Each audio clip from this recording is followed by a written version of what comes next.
Queremos dar uma boa noite para vocês novamente, meus queridos alunos do nosso seminário teológico presbiteriano reformado aqui na cidade de Campos.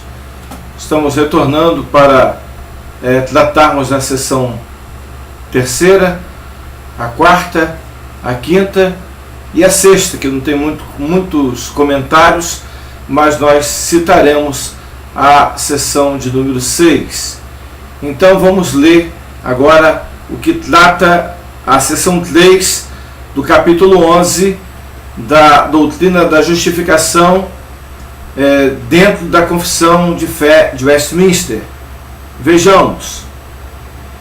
Seção 3. Cristo, através de sua obediência e morte, quitou plenamente o débito de todos aqueles que são assim justificados e fez uma justa, real e plena satisfação à justiça de seu Pai em favor deles.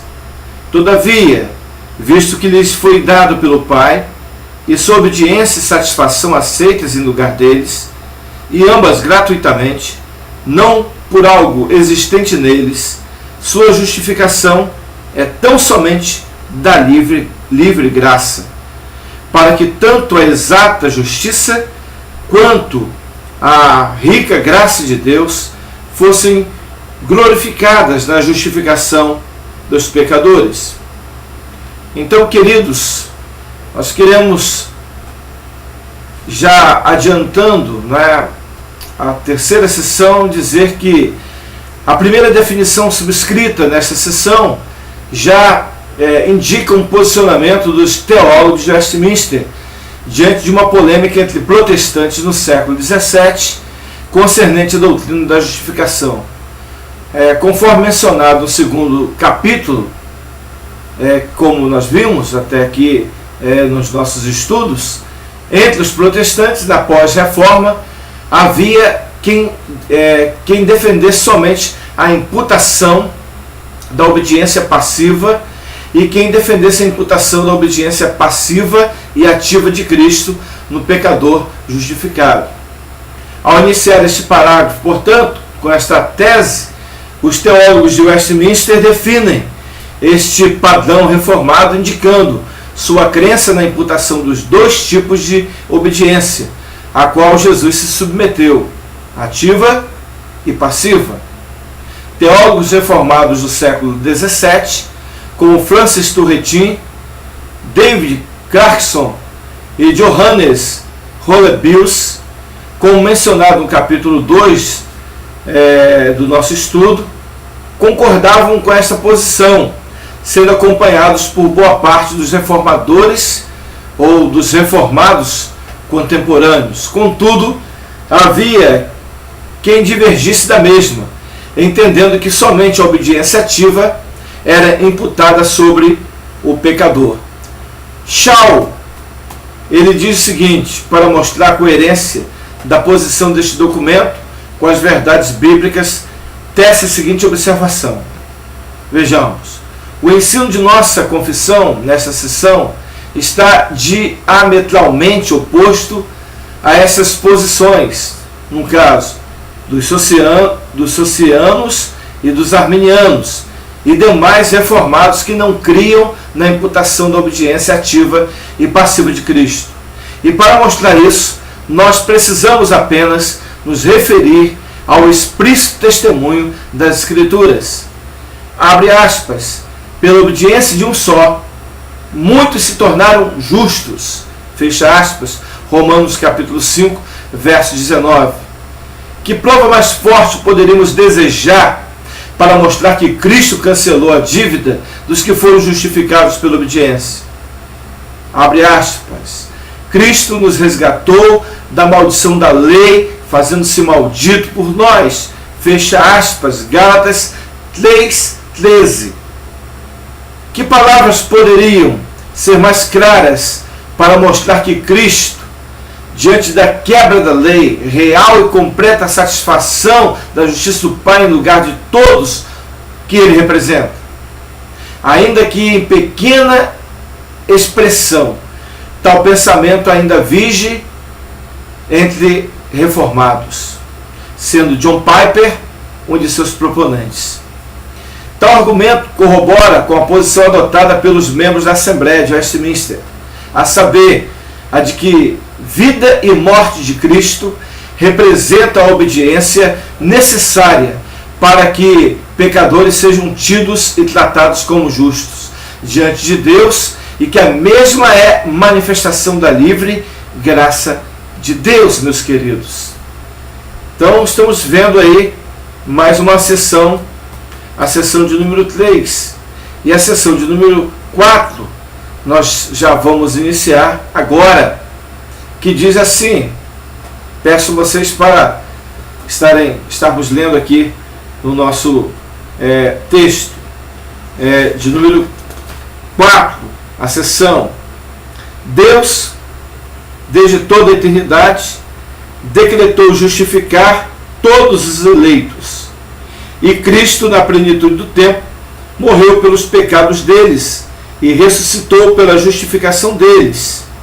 Não obstante, não são justificados até que o Espírito Santo, no devido tempo, realmente lhes aplique a Cristo, ou lhes aplique Cristo, melhor dizendo.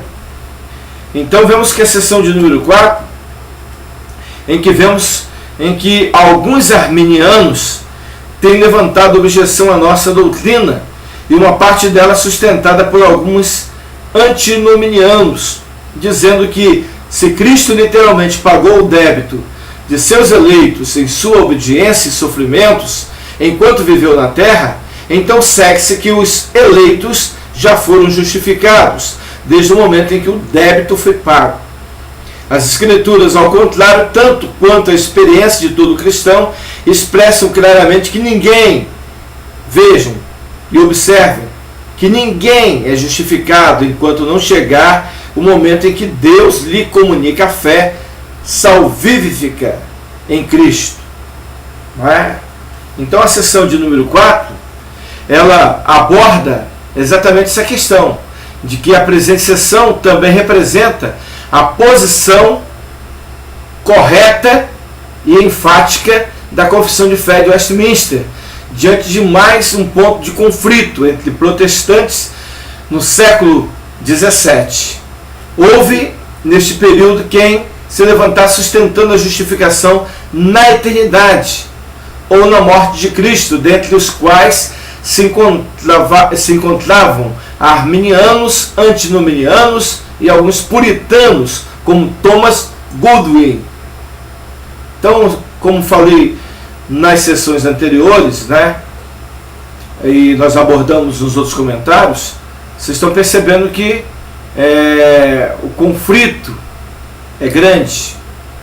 E não só o conflito entre protestantes e católicos, mas o conflito entre os próprios protestantes, é claro, com variedades de interpretações, né?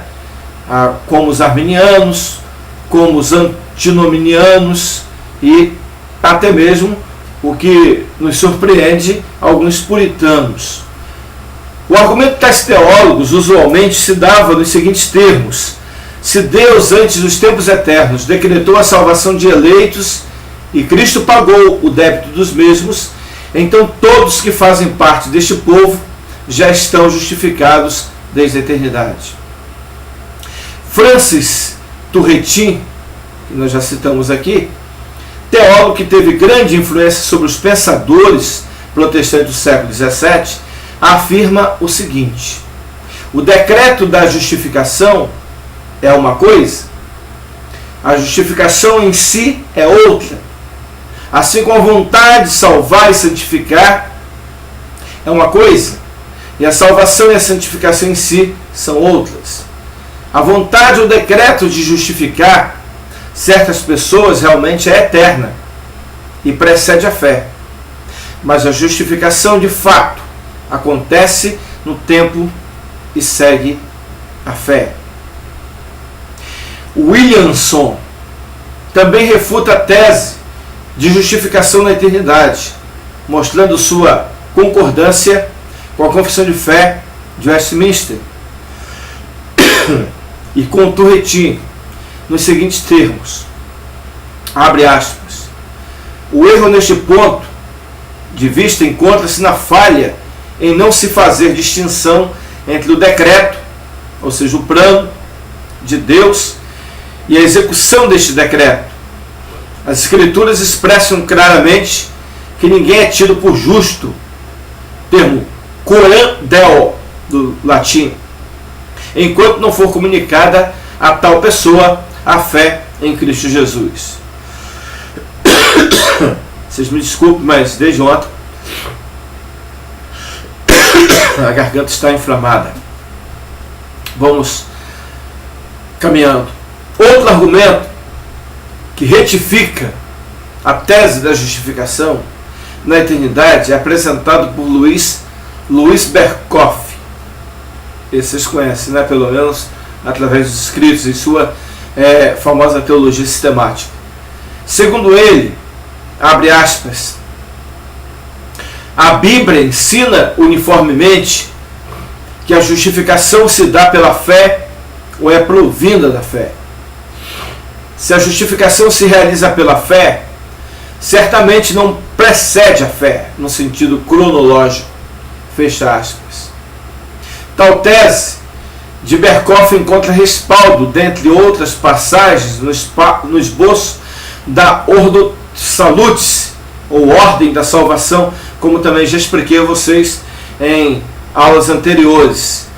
Feito, essa Ordo Salutis, feito pelo apóstolo Paulo, na Epístola de Paulo aos Romanos, capítulo 8, versos 29 e 30. A justificação é, aos romanos, apresentada entre dois eventos históricos, a saber, vocação e glorificação, o que torna ilógica a tese de que a mesma se dá nos tempos eternos. Quanto ao segundo argumento, objetado nesta sessão, de que a justificação aconteceu na morte de Cristo, em concordância com a confissão de fé de Westminster, Williamson assevera o seguinte: nós devemos rejeitar essa doutrina tanto quanto rejeitamos a outra, ou seja, de justificação da eternidade. Seu erro está na falha, na distinção entre o trabalho de Cristo, que é a base da justificação, e o trabalho do Espírito Santo, pelo qual, naquela base, pecadores tomam verdadeiramente posse da justiça de Cristo. Já começa a clarear para vocês, certo? Ou não? Vejamos. Berkhoff também rebate este pensamento ao esboçar as seguintes palavras: com relação a esta matéria, pode-se dizer que podemos falar de uma justificação do corpo global de Cristo em sua ressurreição, mas esta justificação é puramente objetiva e não deve ser confundida com a justificação pessoal do pecador. Conquanto Deus, o Pai, tenha decretado a justificação dos eleitos da eternidade, e Deus, o Filho, tenha garantido a mesma mediante sua morte na cruz, o pecador só se apropria da justiça, aliena de Cristo, através da aplicação da mesma, por meio da obra de Deus, o Espírito Santo. Então, queridos, esta sessão, como nós estamos vendo, conquanto pequena e aparentemente pouco relevante, esboça a ortodoxia da Assembleia de Westminster, diante das grandes polêmicas, ou seja, aqueles conflitos que nós estamos falando desde o início dessa nossa aula, envolvendo esta doutrina chamada justificação no século em questão. Vejamos então agora a sessão de número 5. Vamos estar abordando a sessão de número 5, que diz assim: Deus continua a perdoar os pecados daqueles que são justificados, e ainda que não poderão jamais cair do estado de justificação, poderão, contudo, em decorrência de seus pecados, cair no desprazer paternal de Deus e privar-se da luz do seu rosto, até que se humilhem, confessem seus pecados, supliquem o perdão e renovem sua fé e seu arrependimento. Seção de número 5, como nós estamos vendo aqui em da nossa própria confissão de fé de Westminster, queridos alunos. Então, o que é que nós poderemos entender nesta outra sessão, a sessão de número 5, neste momento? É o seguinte: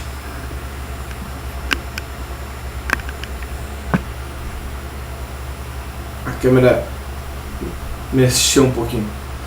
Nessa quinta sessão, do capítulo que estamos abordando, 11º da justificação, a confissão de Westminster esboça o argumento de que Deus muda mediante a justificação, a relação que o indivíduo justificado sustenta com ele e com sua lei. Conquanto o Criador continue a ser o mesmo e o homem também mantém a sua natureza, abre parênteses, só que não mais sob a escravidão do pecado, não é? Fecha parênteses. Então o homem também mantém a sua natureza, mas não debaixo da escravidão do pecado.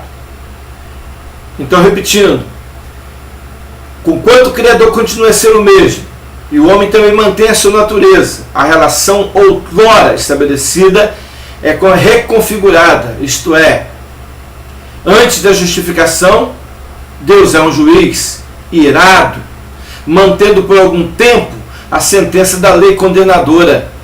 Depois da justificação, a lei, em vez de condenar, inocenta e exige que o sujeito seja considerado e tratado como filho, como se acha provido no pacto eterno. E Deus, como um pai amorável, procede executando todas as funções que pertencem a essa nova relação, meus amados. Portanto, a justificação é um ato completo, realizado de uma só vez, de modo que os que foram justificados não podem voltar à condenação.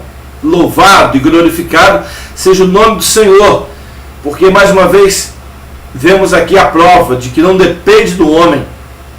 A nossa salvação dependerá única e exclusivamente do nosso Deus, da sua graça, livre graça, soberana graça, do seu amor eterno por nós e por todo o projeto de Deus Pai, pela execução na morte sacrificial de nosso Senhor e Salvador Jesus Cristo na cruz, e a obra do Espírito Santo nos convencendo do pecado, da justiça e do juízo, queridos. Não obstante a isso, é deveras importante observar que, conquanto seguros na posição de justos e impedidos de voltar ao posto de injustos, ou seja, de voltar à condenação, os homens recebem castigos quando em decorrência de seus pecados.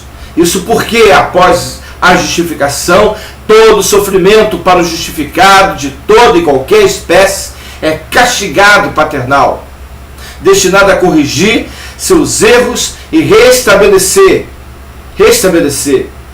o que? Suas graças, conforme elucidou o nosso teólogo chamado Hodge. Charles Hodge, pai do teólogo acima citado, ele ratifica, ou seja, confirma esta argumentação da quinta sessão ao dizer o seguinte: outra consequência atribuída à imputação da justiça de Cristo é o título à vida eterna. Isso expressa, melhor dizendo, com frequência, os escritores mais antigos com as palavras adoção e herança. Quando se tornam filhos de Deus pela fé em Cristo Jesus, passam a ser herdeiros de Deus e co-herdeiros com Jesus Cristo de uma herança celestial. Queremos dizer com isso o quê? Que todo crente tem tão válido direito à vida eterna como se pessoalmente houvesse feito tudo o que a lei demandava dele. Porque em Cristo ele cumpre. Porque em Cristo ele consegue ser justificado, né? Na base da justificação no Filho de Deus, nosso Senhor e Salvador, Jesus Cristo. Isso significa que aqueles que outrora eram chamados de filhos da ira, como a palavra de Deus nos registra, como o apóstolo Paulo ele destaca isso de uma forma muito clara, mas agora são chamados filhos de Deus. Antes nós éramos o quê? Filhos da ira. Agora nós somos o quê? Filhos de Deus. Nessa posição de co-herdeiros com Cristo, nós gozamos dos benefícios conquistados pelo primogênito, como se cada um, pessoalmente, tivesse feito algo por tais conquistas, e sabemos que não fizemos. Fizemos em Cristo. Não obstante a isso, estão sujeitos a desagradar a Deus e desonrá-lo, à medida que descumprem seus preceitos. Tal fato não quebra a aliança estabelecida em Cristo, nem altera o estado de justos daqueles que estão nele. Porém, meus queridos, as iniquidades de um filho de Deus, conquanto não o condenem, maculam sua relação com Deus, fazendo deste alguém sujeito à privação da luz do seu rosto, conforme vimos nessa sessão quinta, nas palavras da Confissão de Fé de Westminster. Isso é profundo. E isso é sério. E nós sabemos, e você sabe, que quer agora como seminarista, com as suas funções de pregador da igreja, professor de escola dominical, certamente participando da liderança, mas antes mesmo de você ser seminarista, às vezes como professor de escola dominical, ou mesmo até como aluno, quantas vezes você percebeu isso? A fragilidade da vida dos nossos irmãos em Cristo, das nossas igrejas, quanto à conduta, quanto à relevância de viver uma vida espiritual à altura daquilo que a palavra de Deus, que o Evangelho requer de nós e coloca para cada um de nós, para que em Cristo possamos de fato viver esta vida que envolve o que? Envolve a doutrina da santificação, não é? Esse agradar a Deus e viver de modo digno, de modo santo, como o Senhor nos ensina que devemos ser santos como Ele também é santo. Chegando ao fim, queridos, da nossa aula sobre o capítulo 11 da justificação da nossa Confissão de Fé de Westminster, nós queremos abordar aqui o capítulo 6. Como já falamos, não pretendemos comentar tanto a respeito, mas a seção 6, conforme aqui no livro, diz que a justificação dos crentes sob o Evangelho, sob o Velho Testamento, era em todos esses aspectos uma e a mesma justificação dos crentes sob o Novo Testamento. Vou pedir licença a vocês para reler. Seção 6 nos diz: a justificação dos crentes sob o Velho Testamento era em todos esses aspectos uma e a mesma justificação dos crentes sob o Novo Testamento.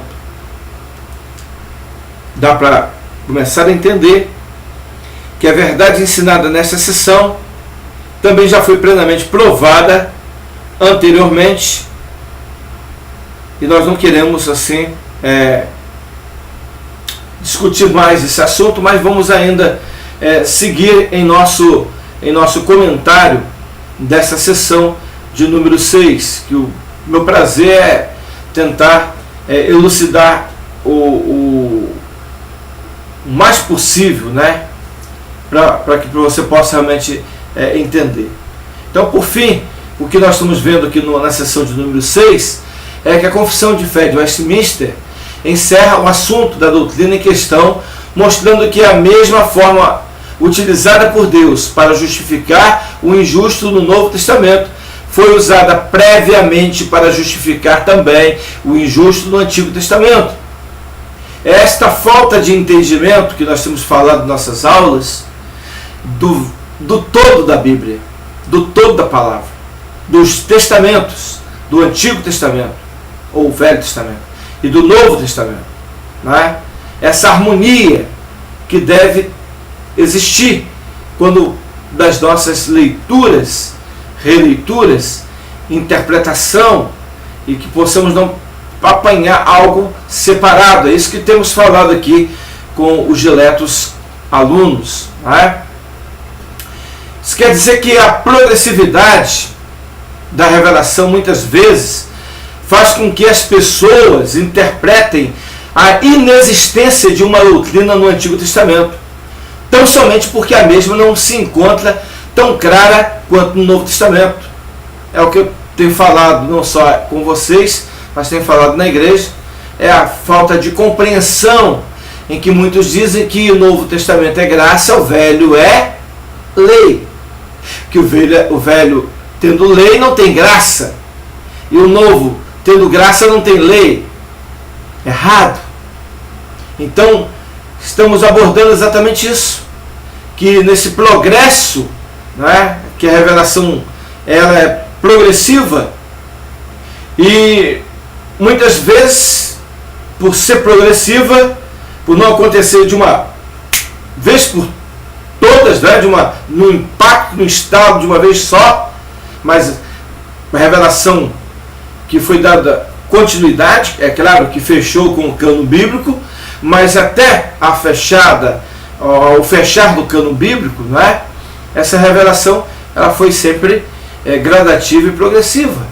E as pessoas muitas vezes interpretam a inexistência de uma doutrina no Antigo Testamento tão somente porque não se encontra tão clara, tão nítida como no Novo Testamento.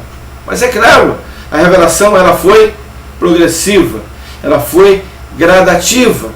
Entretanto, de acordo com os padrões de Westminster, a mesma forma de justificação foi e é usada por Deus em todos os tempos. É isso que a gente precisa entender. Vocês precisam entenderem para que possam passar algo correto, algo sólido, algo estável, firmado na Escritura sobre a justificação.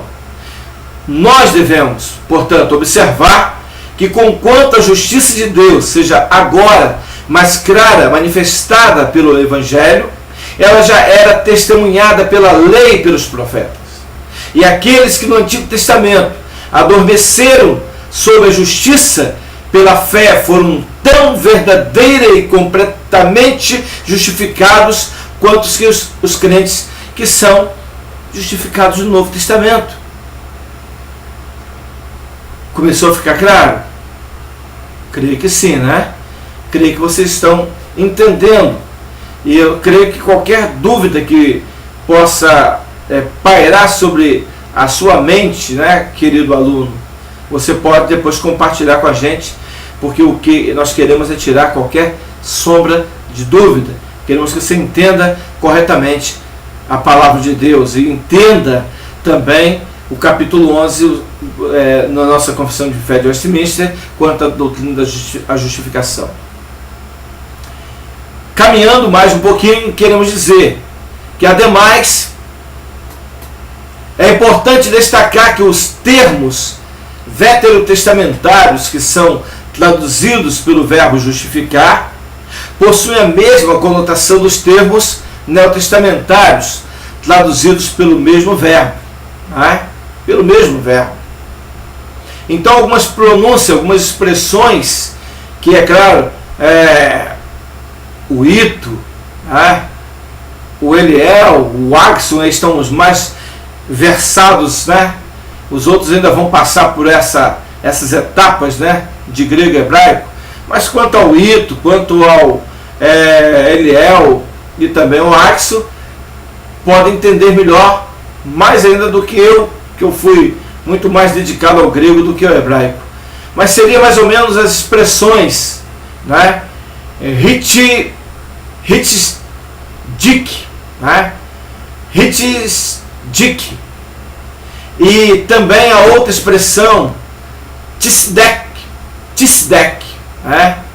Bem como dikaios, que é uma expressão grega. Vê a expressão como é muito mais fácil, né? Falar dikaios do grego do que falar tisdek, né? Ou hitzik, né? Expressões do hebraico. Então vocês me perdoem, por favor.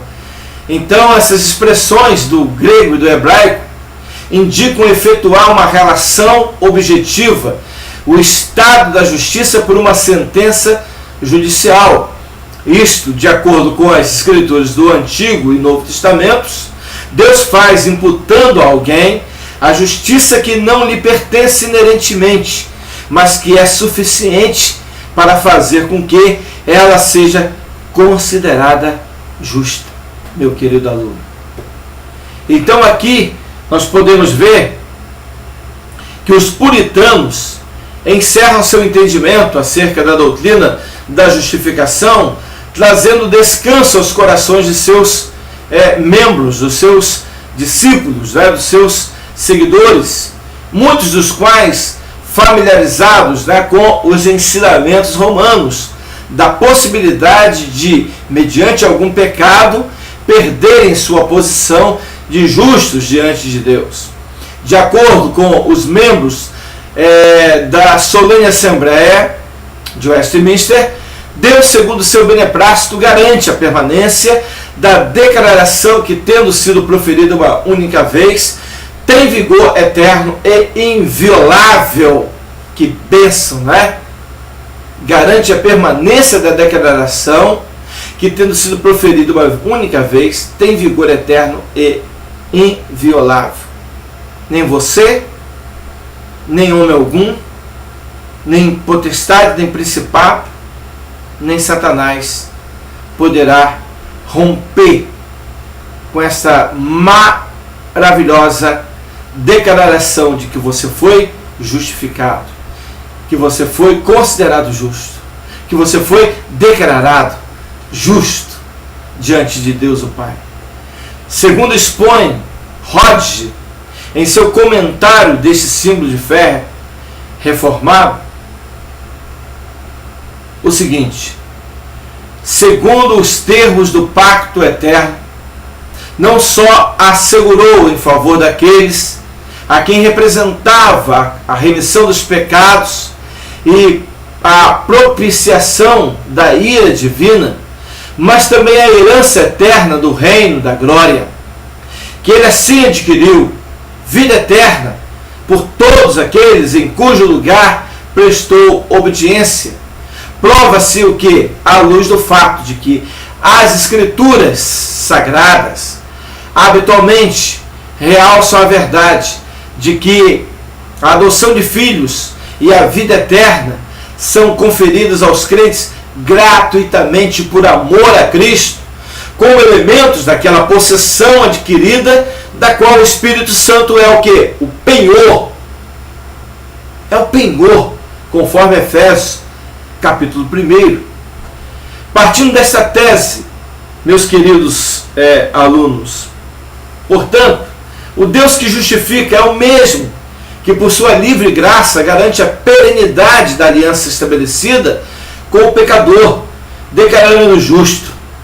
Esta é a única forma de tal garantia ser completamente segura e de o que outrora era condenado desfrutar dos direitos que o justo substitutivamente conquistou para seu povo. Justo, referência a Jesus, que nos substituiu. Jesus, portanto, meus amados, ele é o verdadeiro vigário. Ele é o vicário, produziu uma obra vicária, uma obra substitutiva, porque ele é o justo. E substitutivamente, portanto, conquistou para mim, para você e para nós que estamos em Cristo e para todo o seu povo. Isso é bênção e que nós devemos louvar, exaltar, glorificar, portanto, o nome do nosso Deus. Mas isso nós fazemos não apenas cantando glória a Deus, orando, dando glória a Deus, fazendo declarações de amor ao nosso Deus, mas também fazemos o nome de Deus ser glorificado também quando ensinamos a doutrina correta, a doutrina exata, ou como o apóstolo Paulo falando como se diz, aos presbíteros, né? Aos presbíteros de Éfeso, e que de Mileto ele mandou chamar os presbíteros para falar, para orientar, para mostrar exatamente aquilo, de que ele nunca deixou de anunciar todo o desígnio de Deus, todo o conselho de Deus, todo o decreto de Deus, ou toda a palavra de Deus. Portanto, meu querido aluno, você pode glorificar a Deus ensinando o que é reto, sem desviar para a direita, sem desviar para a esquerda, não é? Você pode assim viver glorificando a Deus, ensinando, e quando o seu povo, ou o povo que estiver sob a sua responsabilidade aprender, você vai estar também, e o seu povo glorificando assim ao nosso Pai Celestial. E nós queremos concluir nesta noite nossa aula, a conclusão da doutrina da justificação do capítulo 11, e queremos chamar a sua atenção para que essa conclusão venha abençoar muito a sua vida, assim como eu espero que também a exposição, né, a nossa aula tenha te ajudado de certa forma. Então eu quero concluir mostrando o seguinte: conforme o que nós mencionamos desde a introdução desta aula, a doutrina da justificação tem sido usualmente associada apenas ao século XVI, quando dos debates entre os romanistas e protestantes. Sua importância histórica tem, por isso, sido restringida a um significativo, porém curto espaço de tempo, o que não representa a amplitude desta doutrina na história da teologia cristã, como destaca aí Berkouwer, que diz o seguinte: na medida em que nos voltamos para o nosso assunto, conscientizamos-nos de que penetramos num campo em que os teólogos se empenham em disputa uns com os outros quase que constantemente, desde os primeiros dias da igreja. Os embates contra o pelagianismo, também semi-pelagianismo, contra os romanos, contra também os remonstrantes, né, estão todos relacionados com a fé e a justificação. Todo esse conflito que vimos até aqui. É estranho, contudo, que tanta hostilidade tenha surgido a esse respeito deste ponto, o ponto da justificação. Aqui certamente poderíamos esperar um acordo universal e profundo, pelo menos entre aqueles que aceitam a autoridade da Escritura sobre o seu pensamento e confissão. Pois as Escrituras falam sobre a justificação através da fé com a máxima clareza. Tal observação de Berkouwer ratifica a tese de que a doutrina da justificação não encontra seu lugar na história da teologia apenas na era dos reformadores. Assim como foi amplamente debatida por homens que vieram antes de Lutero, Melanchthon, Calvino e os demais ícones da Reforma, a doutrina ocupou central posição nos séculos subsequentes. Portanto, queridos, esse trabalho objetivou mostrar a centralidade desta doutrina no século que se seguiu ao dos reformadores, a partir da análise da mesma, tal qual definida pelos teólogos e demais membros da Assembleia de Westminster. Se é verdade alegar que o estudo da doutrina da justificação muitas vezes, e é bem destacar isso aí, que muitas vezes concentra-se no período acima mencionado. É igualmente verdadeiro que muitas das averiguações doutrinárias dos padrões de fé presbiterianos são feitas sem conexão com o momento no qual o mesmo foi elaborado, bem como com as razões pelas quais as mesmas foram definidas da forma em que nós expomos aqui, e como está claro na Confissão de Fé de Westminster. Ao apresentar ainda aqui introdutoriamente os debates envolvendo a justificação pela fé no século XVII, na definição da identidade protestante, este paper, ou paper do latim, torna possível mais clara a compreensão das razões pelas quais as resoluções de cada uma das 6 seções desse 11º capítulo encontram-se como tais. Além da fidelidade à Escritura Sagrada, o objetivo maior dos membros reunidos das dependências da abadia, lá em Westminster, a preocupação com as possíveis distorções doutrinárias vigentes norteavam cada comissão que zelava pela ortodoxia resgatada com árduo labor por seus antecessores. E sabemos o quanto esses queridos lutaram, o quanto eles se esforçaram para que pudessem fazer esta magna carta, não é? Esta maravilhosa confissão, extraindo da Escritura Sagrada essa grande bênção doutrinária.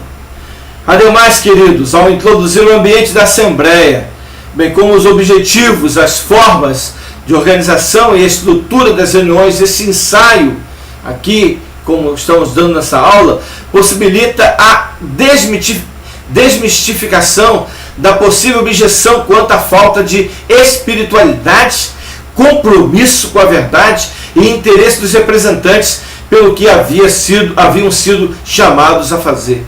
Isso aí na verdade, o quê? Isso aí é uma grande tristeza quem pensa assim, não é? Tratando eles, aqueles que trabalharam de forma árdua, mas trabalharam com amor e, sobretudo, trabalharam com espiritualidade, como eu falei desde o princípio, quando eu introduzi a aula desse curso, no início do ano de 2016, falando da introdução dos símbolos de fé, de que eram homens eruditos, sim, mas eram homens também piedosos, eram homens espirituais, e muitas vezes alguns acabam tentando aí falar da falta de espiritualidade desses homens que serviram e que trabalharam, e que ajudaram. A excelência acadêmica, somada ao alto padrão de espiritualidade dos membros convocados, fez com que os documentos permaneçam, ainda que elaborados em longos 2 anos, relevantes até os dias atuais. Até hoje. Até hoje. Que preciosidade. 20 de outubro de 2016, século 21. Relevantes até os nossos dias.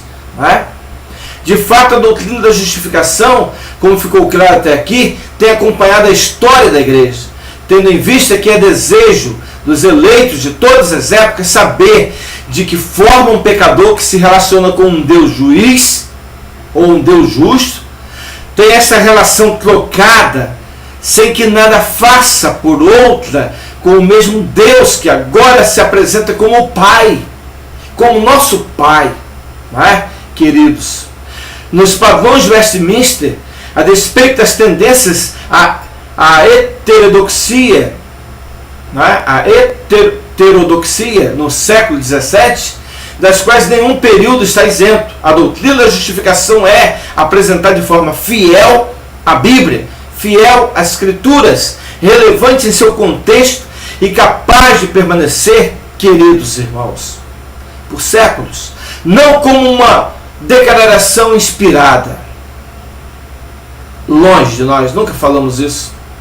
E nunca nenhum deles almejaram isso, como uma declaração inspirada, mas como sim uma verdadeira e fiel exposição das verdades eternas de Deus. Portanto, assim, caminhando para o término da nossa aula, que eu falei que eu estou concluindo, mas eu queria para deixar o roteiro para vocês, tá? Eu não poderia deixar aqui de registrar na minha aula, como tenho feito anteriormente em todos os capítulos da confissão, tenho deixado um pequeno roteiro para facilitar o estudo, quem sabe um dia até na igreja de vocês, tá?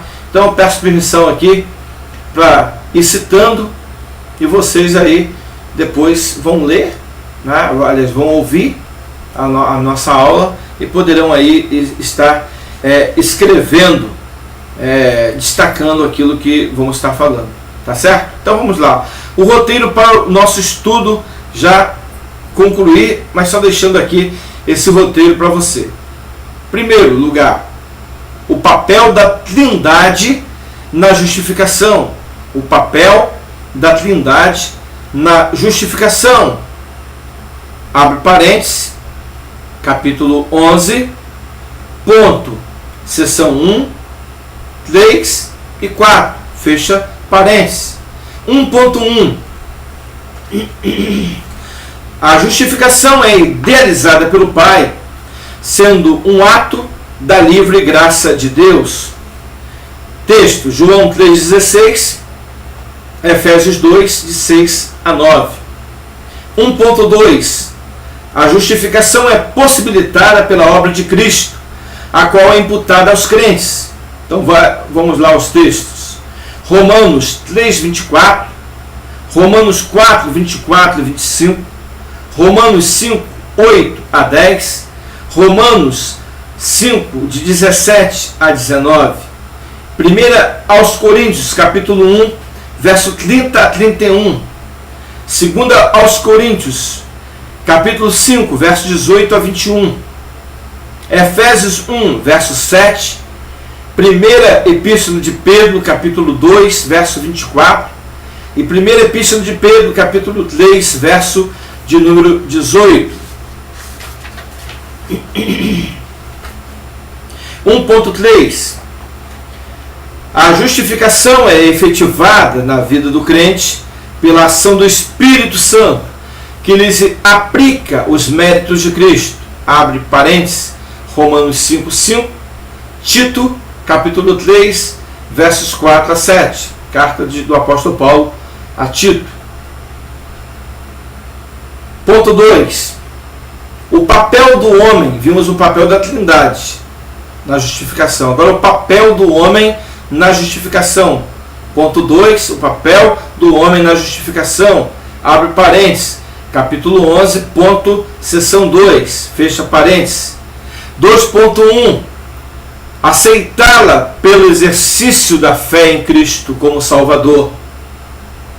Abre parênteses, os textos bíblicos. João 3, versos 5 e 16, 18 e 36. Atos 13, 38 e 39. Romanos 3, versos 21 a 28. Gálatas, capítulo 2, 16 e capítulo 5, verso 6. Filipenses 3, verso 8 a 11. 2.2. Confirmá-la pela prática de boas obras e da santificação. Abre parênteses, Efésios 2:10, Tiago 2, 20 a 26, fecha parênteses. Ponto 3.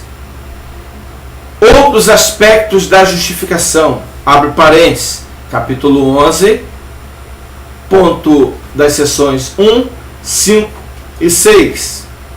3.1. A justificação tem como sujeito o Deus soberano e como objeto os seus eleitos. Abre parênteses para os textos, Romanos 5:8, Romanos 8, 28 a 30 e Efésios 2, de 1 a 7, fecha parênteses. 3.2. A justificação é uma obra pela qual se manifestam a perfeita justiça de Deus, bem como a sua abundante graça. Abre parênteses para os textos, Romanos 3, 23 a 26, Tito, capítulo 2, versos 11 a 14, fecha parênteses. 3.3. A justificação acontece de uma vez por todas, sendo, portanto, definitiva. Abre parênteses para os textos, Romanos 8, 33 a 39 e Hebreus 10, 9 a 14, fecha parênteses. E, finalmente, 3.4. A justificação foi planejada antes da fundação do mundo, e a sua eficácia é a mesma em todas as épocas. Atos 15, 11, Gálatas 3, 6 a 8, Hebreus 11 a 13, Hebreus 11, verso 13, e 1 Pedro, capítulo 1, verso de número 2, verso 18 a 21, da primeira epístola de Pedro, capítulo 1. Estamos chegando ao final de mais uma aula, né? Ao final, na verdade, do capítulo 11, final do capítulo 11, e que você possa entender, antes de tudo, porém, que eu nem você, que nós não fazemos nada para que mereçamos esta graça bendita. Ela é a expressão da misericórdia e do grande amor de Deus por nós. Portanto, a experiência do pecador, eu e você, que de culpado passa a ser considerado justo diante do Senhor, é sem dúvida a mais sublime em sua relação com o Criador. Que Deus te abençoe. Estarei orando por você neste momento, por todos vocês. Bendito Deus, Pai amado, Pai eterno, ó Deus soberano, ó Deus gracioso, bom e justo, galardoador, perdoador, ó Deus, temos palavras, Senhor, para expressar a nossa alegria e nossa gratidão, Pai, por essas doutrinas que são fundamentais para a nossa estabilidade espiritual, que são doutrinas relevantes e que são, de fato, que nos dão estabilidade, que nos dão segurança. Nós louvamos a Ti, ó Deus, pelos teólogos de Westminster. Nós louvamos a Ti, ó Deus, porque, diferente de outros capítulos da confissão, esse capítulo foi muito debatido pela sua complexidade e que acabou gerando várias interpretações e que, com tanto debate, tantas polêmicas, mas louvado seja o Senhor, em que a doutrina bíblica prevaleceu diante das especulações. Obrigado, Senhor, pelo nosso curso, obrigado pelo nosso seminário presbiteriano reformado, obrigado, Senhor, pelos nossos alunos que estão participando desta aula, obrigado, ó Deus, pelo diretor da escola, do nosso seminário teológico, o reverendo Leandro. Agradecemos também pela Meire como secretária, juntamente com seu esposo Ito, que colabora, que atua junto à secretaria, dando todo o suporte para que os alunos tenham condições, assim como aos professores, de poderem lecionar, no caso os professores, e terem as aulas os alunos. Muito obrigado, Senhor, por tudo. Continue, Senhor, a despertar vocações nos presbitérios de Campos, Norte Fluminense, Itapiruna e tantas outras igrejas, que o Senhor possa, se for servido, de nos alegrar o coração, de nos enviar obreiros ou vocacionados para se tornarem obreiros na Tua causa, Muito obrigado, Senhor. Muito obrigado, Pai, pelo também o aluno presbítero Joilson, seminarista, que nos cedeu o seu notebook com o programa e com a câmera de vídeo para capturar esta aula e assim passar para vocês. Muito obrigado a todos, que o Senhor continue abençoando a vida de todos vocês e que a cada dia o Teu nome continue sendo glorificado. Obrigado, Senhor, a Ti e aos nossos alunos que estão sempre, ó Deus, interessados em aprender, e firma esta doutrina no coração deles, em nome de Jesus. Amém, Senhor. Amém.